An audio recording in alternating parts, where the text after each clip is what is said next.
Assalamualaikum warahmatullahi wabarakatuh. Selamat datang kembali di channel Radio Story. Masih bersama dengan saya Mas Alan.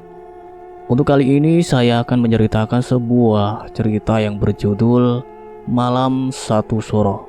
Dan iya, pas sekali dengan malam ini, yaitu Malam Satu Suro. Sebelum kita masuk ke ceritanya, jangan lupa untuk like, komen, subscribe channel ini dan nyalakan juga lonceng notifikasinya agar tidak ketinggalan cerita-cerita dari channel ini. Dan seperti apa ceritanya, mari kita dengarkan.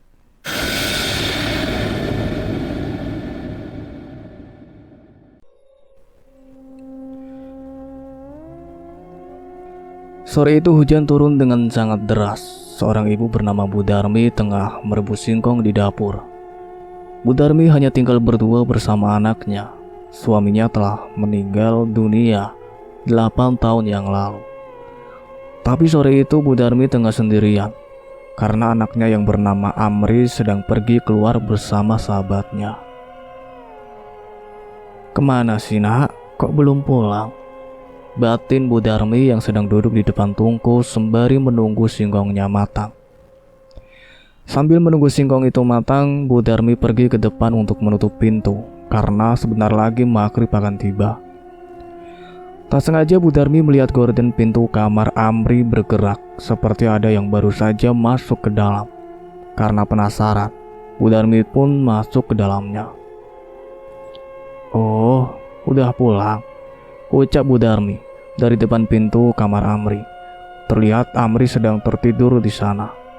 Bu Darmi pun kembali ke depan untuk menutup pintu rumahnya. Setelah itu menuju ke dapur untuk menyiapkan makanan. Karena hujan yang terlalu deras, air dari luar mulai masuk melalui celah pinggir dapur. "Nak, bangun, airnya masuk rumah," ucap Bu Darmi yang lari dari dapur menuju kamar anaknya itu. Saat dibangunkan, Amri tak kunjung bangun juga. Terpaksa Bu Darmi memindahkan barang-barang itu sendirian. Air itu masuk melalui pinggiran dapur yang hanya berdinding dari anyaman bambu. Bu Darmi memindahkan barang dan alat-alat dapur yang ada ke tempat yang tidak dilalui oleh air. Singkong yang tengah ia rebus di atas tungku pun terpaksa ia angkat walau belum masak sempurna karena air yang masuk mengenai tungku dan mematikan api tersebut. Maghrib hampir tiba. Setelah memindahkan peralatan dapur, Bu Darmi mulai menyiapkan makanan untuk dimakan bersama anaknya. Ia juga menyajikan singkong yang belum masak sempurna tadi. "Setengah matang," ucap Bu Darmi membelah singkong itu dengan pisau. Setelah menyajikan makanan tadi, Bu Darmi kembali masuk ke dalam kamar Amri untuk membangunkan sekaligus mengajaknya makan malam.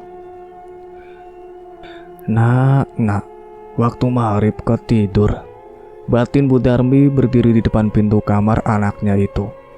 Terdengar suara kendaraan berhenti di depan rumah Bu Darmi. "Assalamualaikum." "Waalaikumsalam," ucap Bu Darmi lalu membuka pintu. "Ridwan, ada apa nak? Kok ramai begini?" Ridwan adalah sahabat Amri.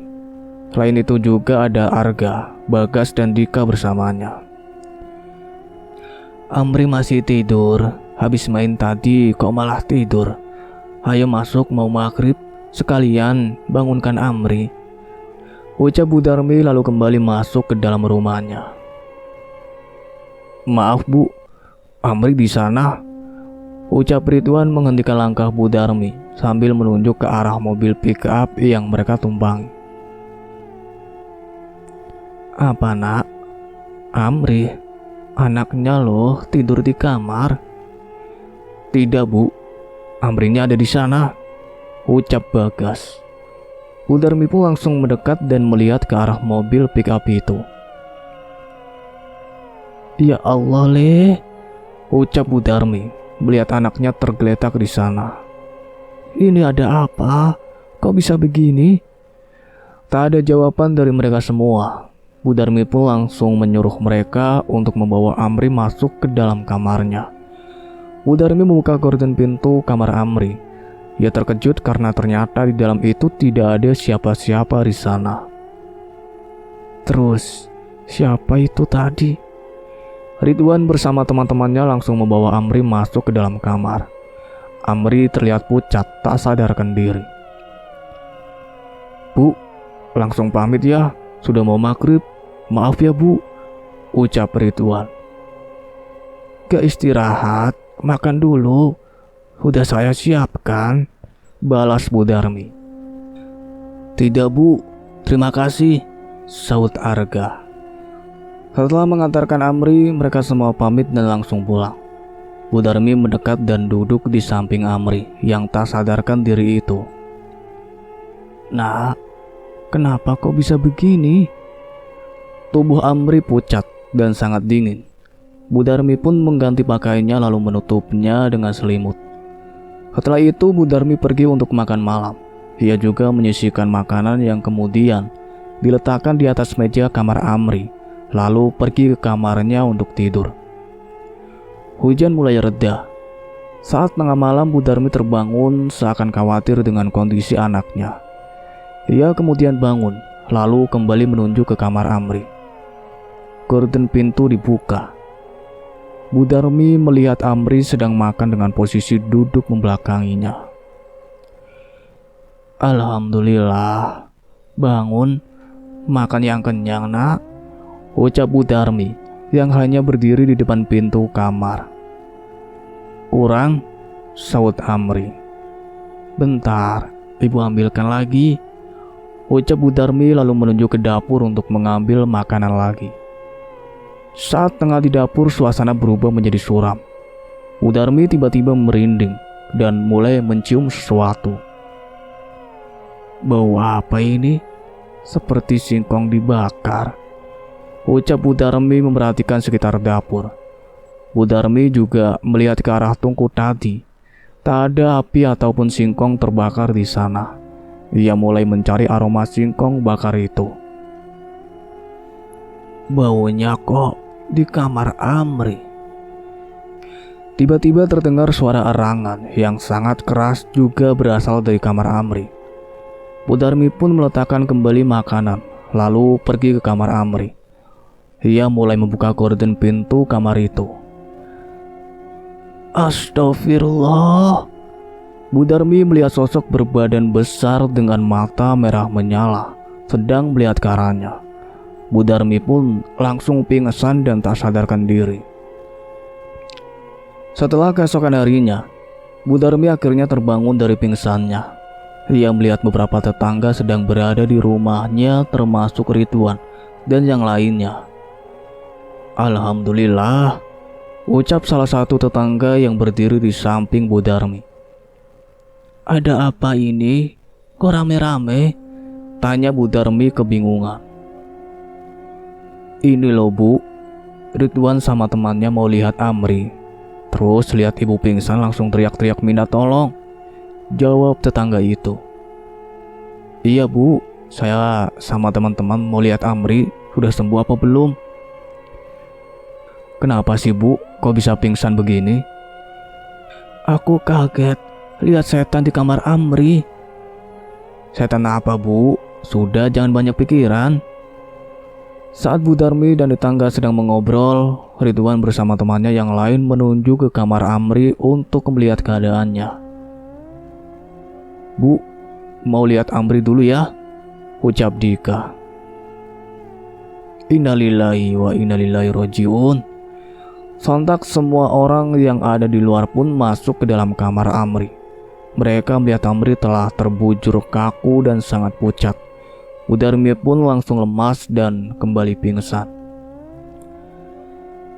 Innalillahi wa innalillahi rojiun. Telah berpulang ke rahmatullah, saudara Amri Bahurudin meninggal dunia pada hari Rabu 24 Juli 2023 pukul 8 pagi di rumahnya dan usianya 20 tahun. Almarhum akan dimakamkan hari ini pukul 10 pagi. Segenap keluarga besar desa Lungo Sewu turut berduka cita sedalam-dalamnya. Semoga almarhum diterima segala amal ibadahnya, diampuni segala khilafnya, dan keluarga yang ditinggalkan diberi ketabahan. Amin ya robbal alamin. Beberapa saat setelah pengumuman di masjid, warga desa mulai berdatangan ke rumah Bu Darmi. Proses pemandian jenazah akan segera dimulai, lalu dilanjutkan dengan pengafanan dan sholat jenazah. Setelah semua proses selesai, sambil menunggu Bu Darmi sadar, jenazah Amri masih didoakan di dalam rumahnya. "Nah, ambilkan keranda di pemakaman ya," ucap salah satu bapak-bapak yang ada di samping Ridwan dan temannya itu. "Iya Pak," jawab Ridwan. Setibanya di pemakaman, mereka juga melihat warga yang lain sedang menyiapkan makam Amri. "Kasihan Amri," ucap Bagas. "Iya, padahal baru kemarin main bareng. Sekarang udah gak ada," saut Arga. "Sudah, ayo," ajak Ridwan untuk membawa keranda itu. Ridwan dan Arga berada di depan, sedangkan Bagas dan Dika berada di belakang. Mereka berempat membawa keranda menuju ke rumah Bu Darmi. "Amri, anakku," ucap Bu Darmi yang terbangun dan langsung memeluk jenazah anaknya itu. "Yang sabar ya Bu, ikhlas," ucap tetangga menenangkan Bu Darmi. "Mari, langsung saja kerandanya sudah datang." Setelah keranda sampai, jenazah Amri pun langsung diangkat dan dibawa ke pemakaman. Sampainya di pemakaman, jenazah Amri langsung dikuburkan di samping makam bapaknya. Begitu sedih dan haru suasana saat itu. Bu Darmi masih tidak menyangka anak satu-satunya telah pergi untuk selama-lamanya. Kini ia harus hidup sendirian.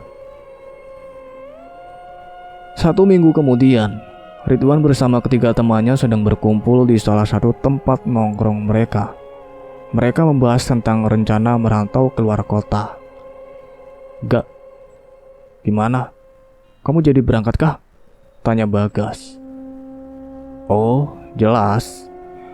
Aku juga mau berangkat ini. Sudah waktunya cari uang yang banyak." "Kamu gimana, Wan?" "Aku di rumah dulu, nemani ibuku." Ridwan adalah anak yatim.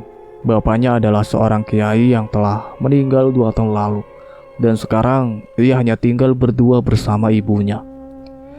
Saat mereka tengah mengobrol, tiba-tiba Bu Darmi lewat dan menghampiri mereka. "Assalamualaikum," ucap Bu Darmi.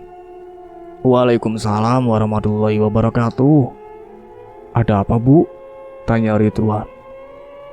"Begini, Ibu mau tanya sama kalian semua. Mau?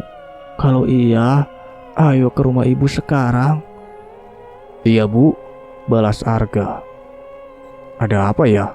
tanya Dika berbisik kepada Bagas. "Sudah, nurut saja," balas Bagas. Mereka semua pun mengikuti Bu Darmi untuk pergi ke rumahnya. Sesampainya di rumah Bu Darmi menyuruh mereka untuk duduk melingkar di bawah samping tempat tidur Amri. Mereka semua tampak bingung dengan apa yang akan dilakukan oleh Bu Darmi itu. Setelah semua duduk melingkar, tiba-tiba saja Bu Darmi meletakkan baju Amri di tengah-tengah mereka. Baju yang pernah dipakai Amri terakhir kali sebelum ia meninggal dunia. "Masih ingat sama baju ini?" tanya Bu Darmi. "Masih Bu," jawab Ridwan. "Sekarang ceritakan apa yang kalian semua tahu sebelum Amri meninggal." Setelah Bu Darmi bertanya, mereka semua kembali mengingat kejadian 1 minggu lalu. "Jadi begini Bu, 1 minggu sebelumnya. Udah lama hidup di desa ini tapi nggak pernah main ke sana," ucap Bagas. Mereka berlima jalan di samping bukit yang sangat tinggi, bukit yang dikelilingi oleh semak-semak dan pepohonan yang rimbun. "Jangan bilang kalau mau ke sana. Aku nggak mau," ucap Dika. "Cemen," saut Amri. "Lihat tuh, tingginya kayak begitu," balas Dika. Eh, siapa itu? Tanya Amri melihat sekelebat orang lari di atas bukit. Iya, aku juga lihat, tegas Arga. Berarti ada orang di sana. Ayo ke sana, ajak Amri. Yakin deh, aku gak mau ikut-ikutan kalau ada apa-apa ya, ucap Dika. Udah, ayo, mumpung belum terlalu sore ini, balas Amri.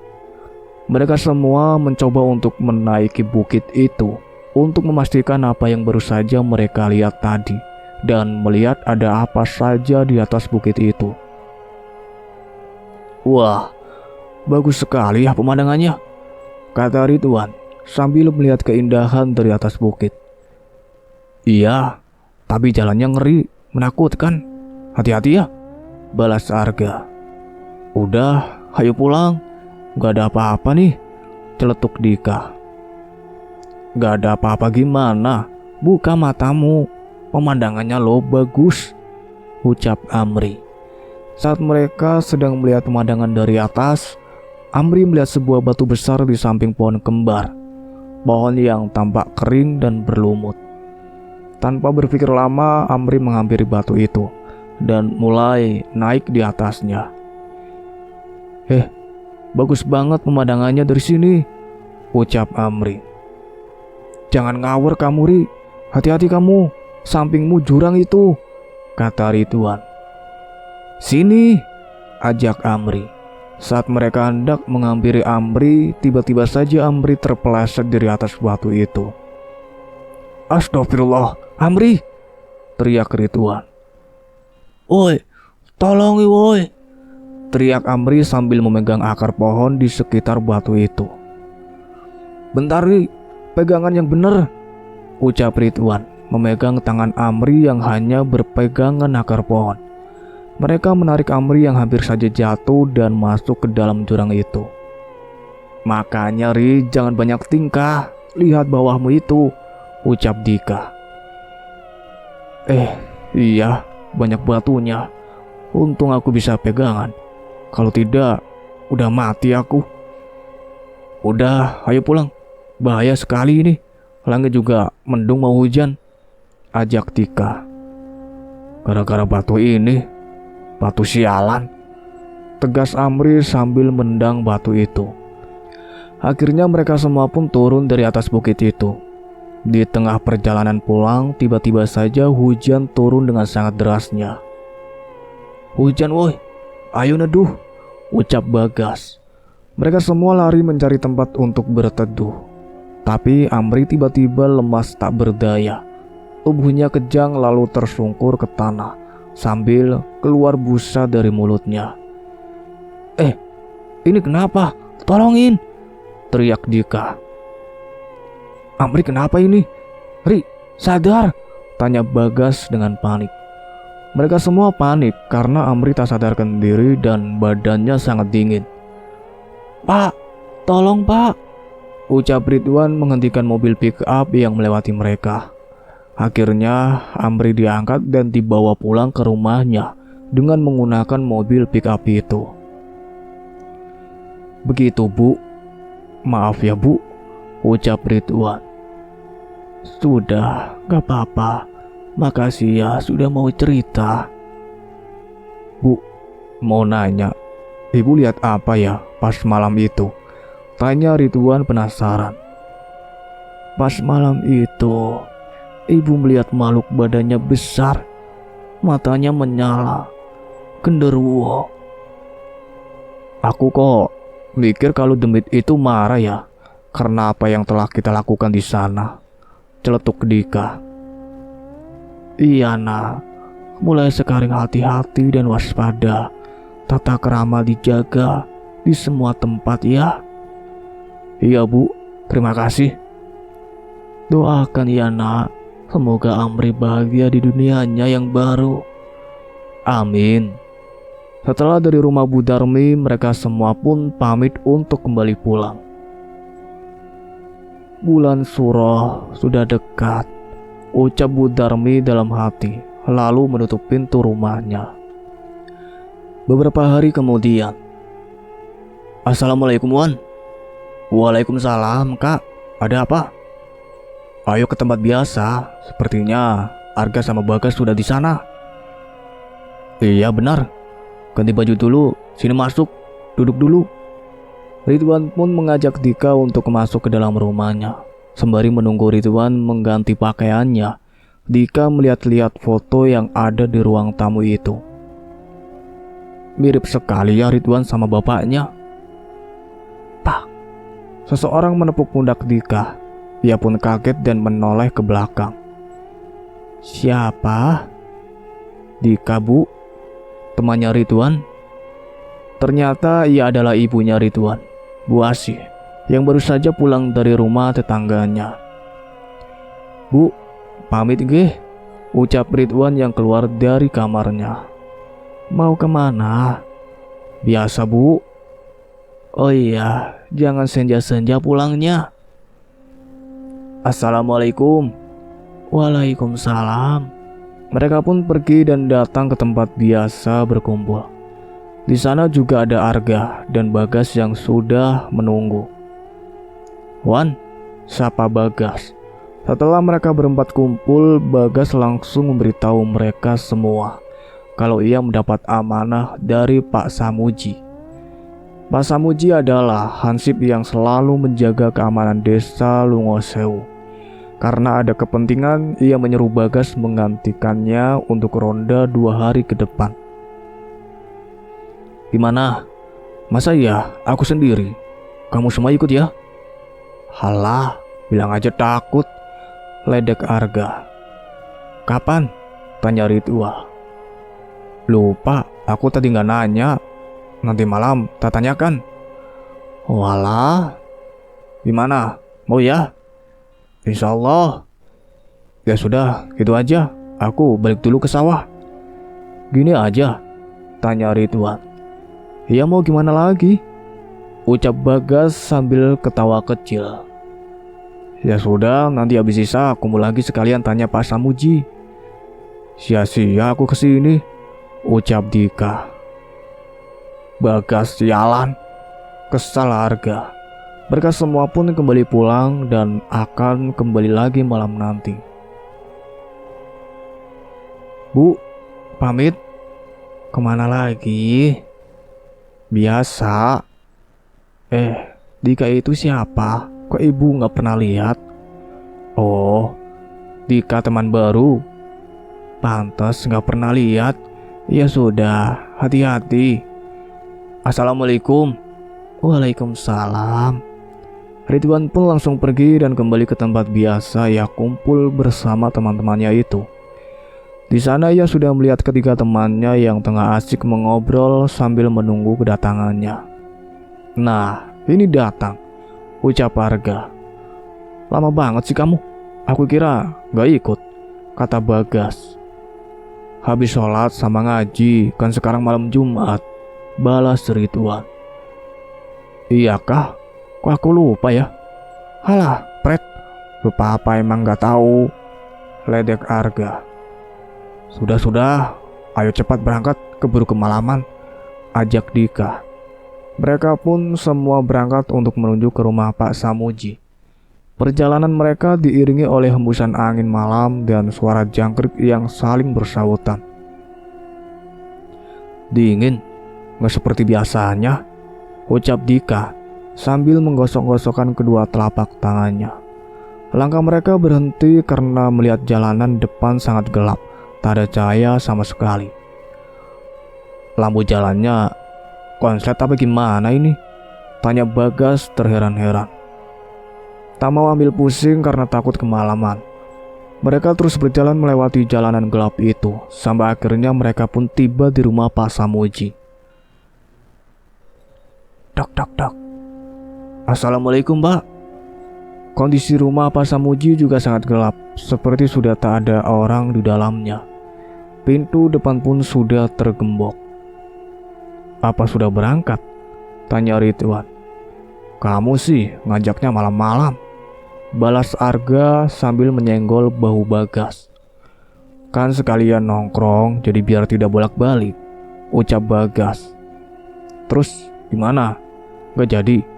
Tanya Ridwan balik. Ya, mau gimana lagi? Pasrah Bagas. Mereka pun memutuskan untuk kembali ke tempat mereka nongkrong, karena Pak Samuji sudah pergi dan tidak ada di dalam rumahnya. Bagas, panggil Pak Samuji yang muncul dari samping rumahnya. Ya Allah Pak, kaget, celetuk Ridwan. Dari mana Pak? Mau tanya masalah ronda, ucap Bagas. Oh, Bapak habis ngebok pintu belakang. Gimana? Mau? Kalau iya, Bapak kasih tahu tempat yang cocok buat ronda. Iya Pak. Ini 4 orang ya? Kan rame. Jadi rondanya di perbatasan selatan ya? Ada yang mau ditanyakan lagi? Tidak Pak, balas Bagas. Ya sudah, Bapak mau langsung berangkat ya? Maaf. Iya Pak, terima kasih. Pak Samuji begitu tergesa-gesa dan langsung meninggalkan mereka semua. Buru-buru amat, ucap Arga dalam hati. Ya sudah, gitu aja. Ayo pulang, ajak Bagas. Pulang? Gak jadi nongkrong ini? Tanya Arga. Gak, libur dulu, tegas Bagas. Ya elah, buang-buang waktu saja. Kamu sendiri kan bisa gas kalau cuma kayak gini. Kesal Dika. Bagas hanya tersenyum tipis. Mereka pun kembali ke rumahnya masing-masing. Mereka berpencar karena arah jalan pulang yang berbeda-beda. Gas, perbatasan selatan itu bukannya yang ada di rumah kosong itu ya? Tanya Arga penasaran. Iya, kenapa? Kok aku nggak pernah lihat ada orang ronda di situ ya? Apa iya? Mereka berdua jalan sambil membahas tempat yang akan mereka pakai ronda besok malam. Di sisi lain, Ridwan dan Dika juga membahas sesuatu hal lain. Mereka merasa ada yang janggal. Wan, pas berangkat sama pulang dari rumah Pak Samuji kok aku merinding terus ya. Sama Kak, aku juga merasa udara dingin yang tak biasa. Semoga tidak ada apa-apa ya. Bu, senter Bapak masih ada? Tanya Ridwan kepada ibunya. Senter? Buat apa? Mau ronda Bu sama teman-teman, gantiin Pak Samuji. Kok baru ngomong? Iya Bu, maaf. Bu Asi pergi ke kamarnya untuk mengambil senter, sementara Ridwan tengah bersiap-siap. Dika, kok belum datang ya? Batin Ridwan. Setelah bersiap-siap, ia pun langsung pamit kepada ibunya. Ada Bu senternya? Ada. Ya udah, saya pamit ya Bu. Assalamualaikum. Waalaikumsalam. Sudah sholat? Sudah. Ridwan pergi sendirian dengan berjalan kaki. Ia merasa bingung kenapa Dika tidak menghampiri seperti biasanya. Ke tempat biasa apa langsung ke tempat ronda ya? Kata Ridwan dengan bimbang. Ia pun memutuskan untuk pergi ke tempat biasa berkumpul, berharap mereka semua juga ada di sana. Sesampainya di tempat itu, ia tak melihat siapapun. Bahkan Arga dan Bagas pun juga tidak ada di sana. Apa sudah pada di tempat ronda ya? Tanya Ridwan dalam hati. Tunggu aja lah. Ridwan pun memutuskan untuk menunggu mereka semua. Setelah hampir setengah jam menunggu, tak ada satupun yang datang juga. Ridwan pun berpikir kalau ternyata mereka semua sudah menunggunya juga di tempat ronda. Akhirnya ia pun pergi untuk menyusul mereka bertiga. Ridwan berjalan sambil menyalakan senternya karena emang jalan yang ia lewati cukup gelap. Sambil melihat sisi kanan dan kirinya, ia merasa kurang yakin kalau ketiga sahabatnya ada di sana. Setibanya di perbatasan, ia tak melihat ada tempat ronda di sana. Tempat itu sangat sepi dan hanya ada satu rumah kosong yang dikelilingi oleh semak belukar. Bahkan jalan itu pun juga sudah jarang dilalui oleh warga sekitar karena cukup terjal dan jalannya pun agak rusak. Kok tidak ada orang? Mata Ridwan tiba-tiba tertuju pada rumah kosong itu. Di sana ia melihat seperti ada yang sedang mengawasinya dari jauh di balik jendela.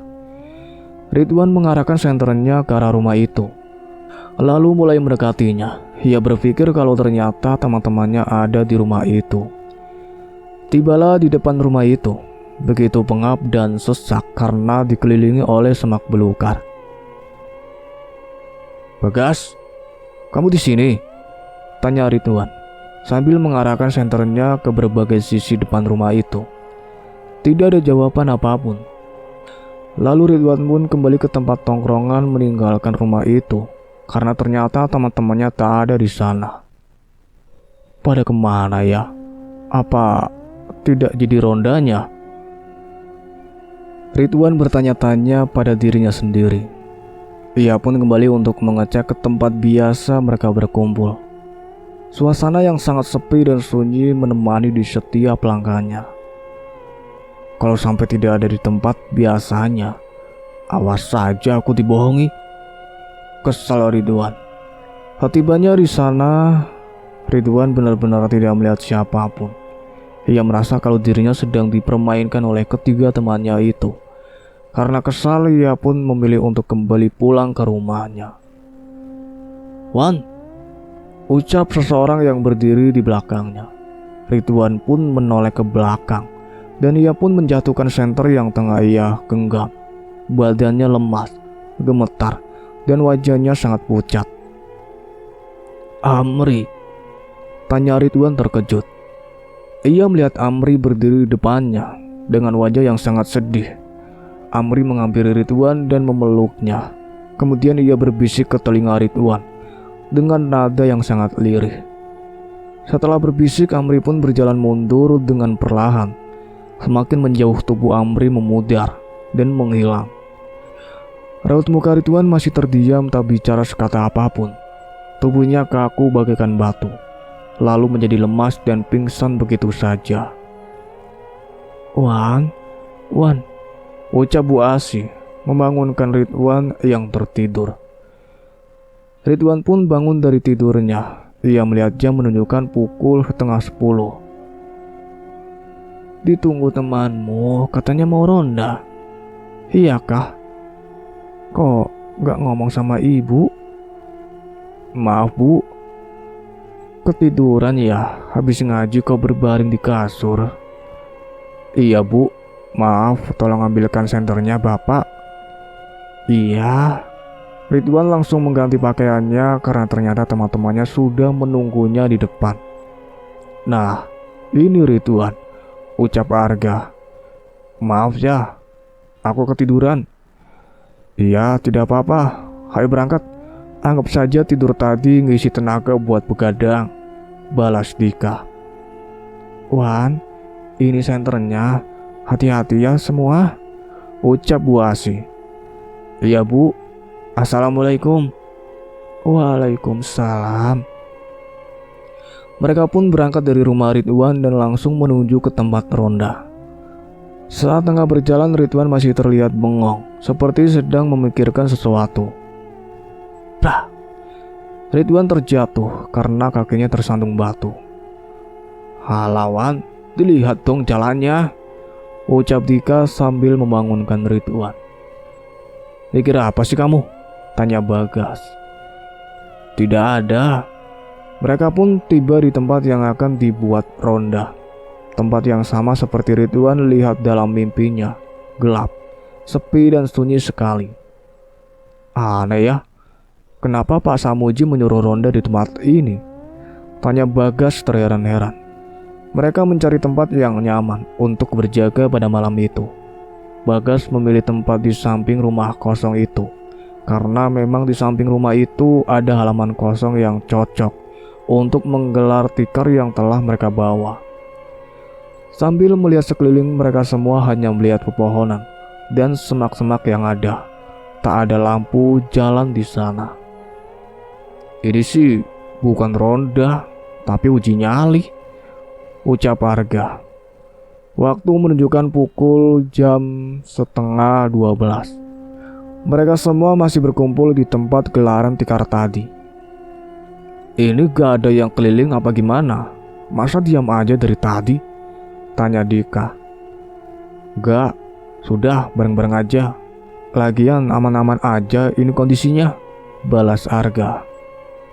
Wan, aku mau kencing, anterin ya, ucap Bagas. Ya sudah, ayo. Bagas dan Ridwan meninggalkan Dika bersama Arga di depan. Sementara mereka pergi untuk buang air kecil. Wan, tunggu ya, jangan ditinggal. Saat Bagas tengah buang air kecil, tiba-tiba terdengar suara yang tak jauh dari tempat mereka. Tar. Suaranya berasal dari belakang rumah dan gedoran itu semakin keras hingga membuat Bagas lari dan kembali menemui Ridwan. Wan, kamu dengar gak, Wan? Tanya Bagas ketakutan. Iya, keras sekali. Apa ada orang ya di rumah ini? Kemudian mereka berdua memberanikan diri untuk mengecek di mana suara itu berasal. Suaranya dari sini, tapi kok tidak ada apa-apa ya? Sudah, ayo balik. Bagas menarik Ridwan untuk kembali ke depan menemui yang lainnya. Setibanya mereka di tempat awal, Ridwan bertanya kepada temannya yang lain untuk memastikan apakah mereka juga mendengar suara yang sempat terdengar tadi. Kak, kamu dengar suara gedor-gedor tadi? Tanya Ridwan, memastikan kejadian tadi. Iya, dengar. Kenapa? Ada setan sepertinya, sahut Bagas. Jangan bercanda. Aku kira tadi kamu guys yang gedor-gedor karena takut ditinggal kabur Ridwan, ledek Arga. Tidak. Sudah, jangan bahas itu, bahas lainnya. Mereka mencoba untuk melupakan kejadian tadi dan memilih untuk fokus pada tujuan mereka, yaitu ronda malam. Ada beberapa saat dua orang berkeliling, dua berjaga-jaga, begitu sebaliknya. Mereka melakukan apa yang diperintahkan oleh Pak Samuji. Hingga waktu pun menjelang pagi, mereka pun kembali pulang menuju rumahnya masing-masing. Ronda pertama berjalan dengan lancar.